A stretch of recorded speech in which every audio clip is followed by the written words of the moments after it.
नमस्कार दोस्तों, मैं भाषा और आप देख रहे हैं न्यूज क्लिक पर खोज खबर कार्यक्रम। आप सबको भारत के विश्व गुरु बनने की हार्दिक बधाई। और अब यह टोपी ब्राजील के राष्ट्रपति लूला के सिर पर है। अगला G20 ब्राजील में होना है। 4100 करोड़ रुपए से अधिक का खर्चा करके हमने यह भव्य दिव्य आयोजन किया, तो निश्चित तौर पर इस पर बधाई तो बनती ही है। और चर्चा लंबे समय तक, अनगिनत वीडियोस आप तक, हम तक पहुंचते रहेंगे जो बताएंगे यह G20 था या M20 यानी मोदी 20, और इसके इर्द गिर्द प्रचार प्रसार तेजी से चल रहा है। कुछ तथ्य, कुछ आंकड़े जो अभी एग्जैक्ट अमाउंट तो नहीं बता रहे, लेकिन एक अंदाजा आपको हो जाएगा।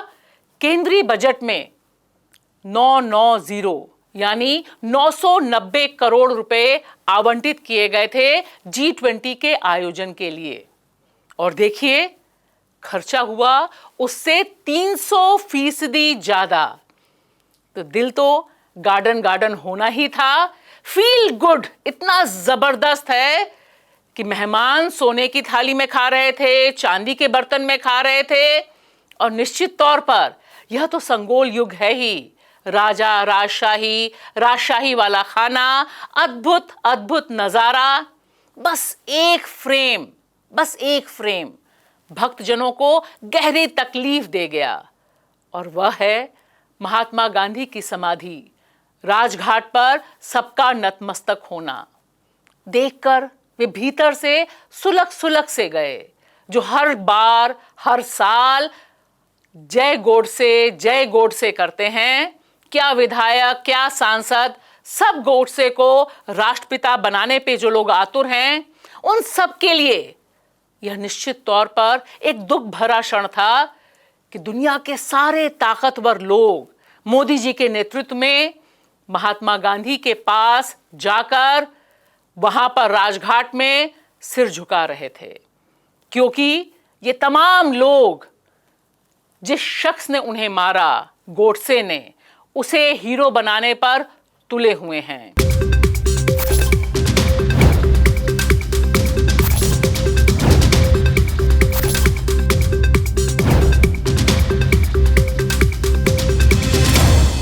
चलिए, हमें आपको सबको संतोष है कि G20 संपन्न हुआ, भले से हुआ। और इसमें एक और चीज जो बहुत खास है, जिसका रिकॉर्ड भारत ने बनाया, कि अब तक सबसे महंगा G20 विश्व में हमने ही कराया है। इसका विश्व कीर्तिमान भारत के पास है। स्क्रीन पर देखिए, 2017 में जर्मनी में जब ये हुआ था, तब खर्चा आया था 642 करोड़ रुपए। 2018 में अर्जेंटीना ने 931 करोड़ रुपए में किया। जापान ने 2019 में इसे होस्ट किया और 2660 करोड़ रुपए। और इंडोनेशिया ने तो हद ही कर दी, उसने सिर्फ खर्च किए 364 करोड़ रुपए। और हम हैं भारत, सबसे शक्तिशाली इंडिया और भारत के बीच झूलते हुए हमने खर्च किए 4100 करोड़ रुपए। इतने पैसे में 7 चंद्रयान मिशन जा सकते थे। यह जो कीर्तिमान है, यह जो पैसे का फ्लो है, इसे लेकर अनगिनत अखबारों ने, और खास तौर से जो इंटरनेशनल मीडिया है, उसने अपने अपने ढंग से कवरेज की। बस बड़ी कूटनीतिक जीत भारत की है। एक थोड़ी सी खलल उसमें आ गई कि अमेरिका के राष्ट्रपति जो बाइडेन, जो भारत में दरअसल करना चाहते थे प्रेस कॉन्फ्रेंस, लेकिन मोदी जी तैयार नहीं हुए, जैसा कि सूत्रों ने बताया, तो यहां से निकले वे पहुंचे वियतनाम। और वहां संवाददाता सम्मेलन में जो उन्होंने कुछ बातों का जिक्र किया, जैसे भारत में ह्यूमन राइट्स, मानवाधिकार को लेकर, सिविल सोसाइटी को लेकर, फ्री प्रेस को लेकर, यह सारा जिक्र G20 के इर्द गिर्द जो जश्न का माहौल था, उसे थोड़ा किरकिरा कर गया। And as I always do, I raise the importance of respecting human rights and the vital role the civil society and the free press have in building a strong and prosperous country with Mr. Modi. G20 में जो घोषणाएं हुई, जो एक नया रास्ता बनाने की घोषणा हुई और उसके बाद सऊदी अरब से अलग से जो समझौते हो रहे हैं, वे कितने गुल खिलाएंगे, उसमें कहां तक हमें असल में सफलता हासिल होगी, इसे पता करने में समय लगेगा। लेकिन एक बात बिल्कुल साफ है कि G20 का यह जो पूरा का पूरा आयोजन है, इसने मोदी सरकार की और खास तौर से प्रधानमंत्री नरेंद्र मोदी की जो बहुत हसरत रही है कि अंतर्राष्ट्रीय स्तर पर उनका नाम हो और उनके नाम का फायदा भारत में चुनाव में मिले, इसे पूरा किया है, सफल किया है। इस बारे में देखिए यह वीडियो। यह विदेशी पत्रकार हैं जो भारत में आए और उन्होंने यह वीडियो बनाया। छोटा सा वीडियो है, लेकिन G20, मोदी 20 और इसकी पूरी कहानी को बखूबी हमारे आपके सामने और दुनिया के सामने रखता है। This year, this summit in Delhi, the whole event threatens to be overshadowed actually by Prime Minister Modi and by India. And we talk about how he's been attracting a lot of criticism from the opposition and generally critics, saying that he's using this event as almost a way to start campaigning early for elections here in India, which are likely to be held in about 8 or 9 months or so. And he's pulled out all the stops. He's made a real spectacle of the G20. We talked about how on the streets of Delhi, every few meters or so, there are posters all over the place, hundreds if not thousands of them, advertising the G20 with Modi's face on them. आइए दोस्तों चलते हैं जरा सनातन धर्म पे जो हमला है उसकी तरफ। हम लगातार देख रहे हैं कि जब से तमिलनाडु के मुख्यमंत्री स्टालिन के बेटे उदयनिधि स्टालिन ने अलग संदर्भों में सनातन धर्म का जिक्र किया, तब से बवाल मचा हुआ है। लगातार रोज अनगिनत लोग सोशल मीडिया पर और जमीन पर भी इसे एक अहम बड़ा राष्ट्रीय मुद्दा बनाने पर उतारू हैं।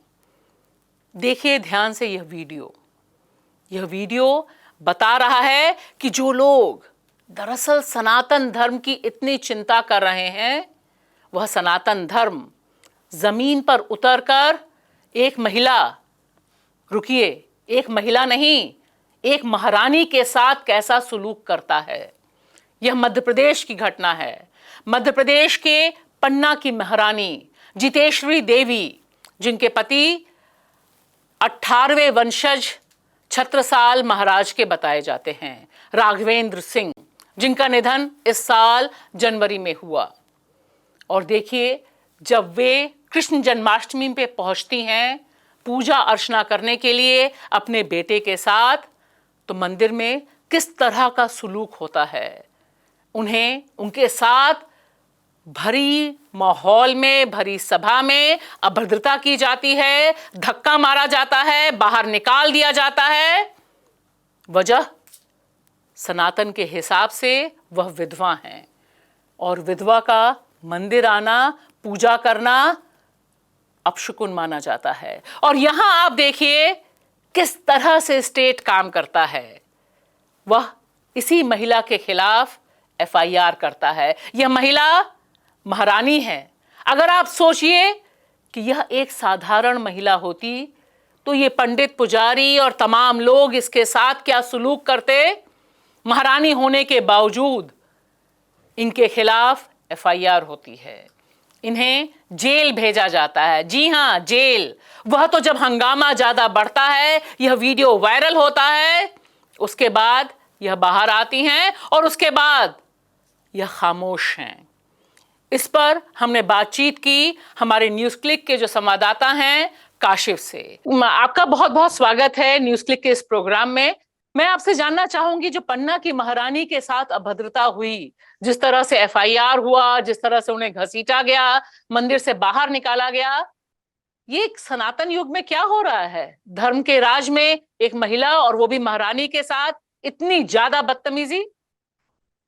देखिए, इसमें 2-3 चीजें एक साथ पैरेलली काम कर रही थी। एक ये फैमिली फ्यूड है रॉयल फैमिली का, जो कि राघवेंद्र सिंह जो 18वें महाराज थे पन्ना के, एक प्रिंसली स्टेट था, छत्रसाल उसके एस्टेब्लिश उन्होंने किया था उसको। उनकी डेथ हुई जनवरी में। उसके बाद से ये फैमिली फ्यूड खास करके शुरू हुआ। जो रॉयल फैमिली का दूसरा पक्ष है, उनकी लगातार कोशिश है कि जो भी रॉयल फैमिली के ट्रेडिशंस रहे वो उसमें अपने आप को ये करें। और जुगल किशोर मंदिर में जो घटना हुई उससे लगभग 2-3 दिन पहले जुगल किशोर मंदिर के अलावा एक और मंदिर है जो पन्ना राजघराने के अंदर आता है, जिसको हम लोग बलदेव जू का मंदिर कहते हैं, जो कि लॉर्ड कृष्ण के बड़े भाई बलराम का है।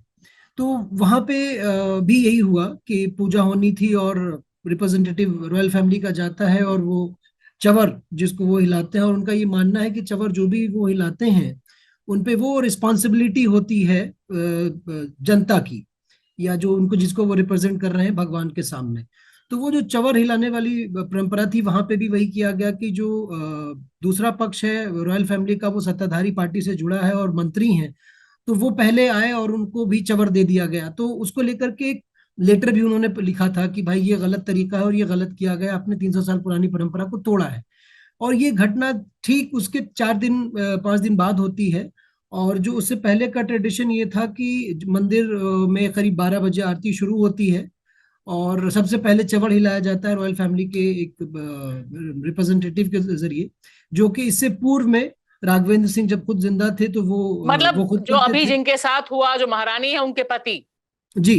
जी। वो खुद तो उसको जब तक करते थे। पति जिंदा थे तब तक पति दोनों काम कर रहे थे, तब तक जो भाजपा के मंत्री हैं वो कहीं से भी इस काम में दखल नहीं दे रहे थे। पति हाँ, के मतलब निधन के रॉयल बाद ही ये फैमिली सारा के इसमें हंगामा ज्यादा इंटरवेंशन, शुरू हुआ।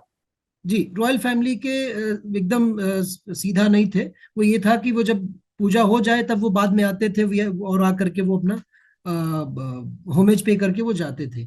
लेकिन इसमें ये हुआ कि जब महाराज जिनको जो छत्रसाल इनको कहा जा रहा है, जो महिला उनके बेटे हैं और इकलौते राजघराने के हेयर जिनको हम कह सकते हैं, उत्तराधिकारी हैं, तो उनका उनका ये कहना है कि वो 11:30 बजे उस दरवाजे पे पहुंच चुके थे, मंदिर के दरवाजे पे, और वो मीटिंग में तय हुआ था प्रशासन के साथ कि आप पहुंचेंगे वहां पे, आप चवड़ हिलाएंगे, उसके बाद वो प्रोग्राम शुरू होगा। लेकिन उनका कहना था कि वो दरवाजे पे 11:30 बजे से खड़े थे, उन्हें एंट्री नहीं दी गई, उन्हें जाने नहीं दिया गया। जब उन्होंने कहा कि मेरे बिना आरती शुरू नहीं होगी, मैं फला हूं, तो कहा गया ऊपर से आदेश है, आप अंदर नहीं जा सकते थे। अब जब ये बात उनको पता चली कि ये घटनाक्रम हुआ है और उनके बेटे को यहाँ भी वो अधिकार नहीं दिया जा रहा है, तो वो उनका ये कहना है कि वो नहाने के बाद सोने जा रही थी जब उनको इन्फॉर्मेशन मिली और वो तेजी से भागी। मंदिर के कई दरवाजे हैं, एक दरवाजे से वो अंदर की तरफ आई और अंदर भी तभी घुसे जब लोगों ने कहा कि हाँ ये महारानी, इनको अंदर जाने दो, वरना उनको भी अंदर जाने नहीं दिया जा रहा था। और जब वो पहुंची तो उनको लगा कि मेरे बेटे को तो करने नहीं दिया गया, तो कम से कम मैं ही करती हूँ। और वो काफी गुस्से में थी और वो आगे बढ़ी और उन्होंने चवर जब हाथ में मांगा पंडित जी से, तो उन्होंने काफी अग्रेसिवली वहां पे उनको रिस्पॉन्ड किया गया और विधवा कह के गालियां दी गई। That was the first time जब उनको विधवा कह के बहुत अभद्र शब्द इस्तेमाल किया गया था, जो एक औरत के लिए किसी भी पब्लिक प्लेटफॉर्म पे बोलना ठीक नहीं होगा। तो उनको उस शब्द से नवाजा गया और चवर उन्होंने आखिर में उनको चवर दिया, लेकिन जैसे ही 2-4 बार चवर चलाया गया उनसे चवर छीन लिया गया। जी। और उसके बाद उन्होंने कोशिश की कि मैं प्रार्थना, मतलब वो आरती पूजा कर दूं। उसके लिए वो जिसको सैंक्टम सैंक्ट्रोम कह रहे हैं, वो उसके वो अंदर गर्भगृह। हाँ, गर्भगृह, उसके अंदर वो स्टेप इन की। और उस बात से लोग बहुत आउटरेजियस हो गए और अंदर जो पंडित जी थे दीक्षित साहब, उन्होंने उनको ठेला तेजी से, और पीछे एक और साहब थे, उन्होंने भी उनको पैर पकड़ के खींचना शुरू किया। तो वो मतलब वो गिर गई और वहीं पे जो भी मिसबिहेवियर हुआ और उनको गाली भी दी गई और विधवा भी कहा गया। उसके अलावा ये कि इनका बेटा खुद नहीं आया और शराबी भी कहा गया, और करके फिर उनको बाहर किया गया। नेक्स्ट डे उनका कहना है कि बाहर में जब बेटे से मिली, मैंने फिर कोशिश की एक गेट से घुसने की, वहां भी हमें रोका गया, जिसका एक वीडियो भी सोशल मीडिया पे है, उन्होंने शेयर किया है। और उसके अगले दिन जब वो, उनका कहना था कि मेरा बेटा जयपुर जाने वाला था, जब मैं उसको जयपुर जो के स्टेशन ट्रेन से छोड़ करके लौट रही थी जयपुर के लिए, घर के तरफ, महल के तरफ, तो मुझे मंदिर के एक सेवादार का फोन आता है कि आप आ जाइए, यहाँ कुछ बात करनी थी। उनको लगा कि कुछ डिस्प्यूट होगा जिसको रिजॉल्व करना हो इनका क्या। और इन्होंने चिट्ठी ऑलरेडी लिख रखी थी जो एसपी को देने जा रही थी, उनके खिलाफ जो भद्रता हुई थी उसको लेकर के। वहां पे जैसे ही मंदिर वो पहुंची, वहां पे पुलिस मौजूद थी, प्रेस मौजूद थी, और उनको वहीं पे गिरफ्तार कर लिया गया। और उनको फिर उनके ऊपर 295A जिसमें दो ग्रुपों के बीच झगड़ा, रिलीजियस झगड़ा, और 353 यानी कि शासकीय कार्य में बाधा डालने जी। के 2 एफआईआर मामले दर्ज किए गए और उनको अरेस्ट वहीं पे कर लिया गया और एसडीएम कोर्ट में प्रेजेंट किया गया। वहां उनको बेल खारिज कर दी गई और वो जेल चली गई।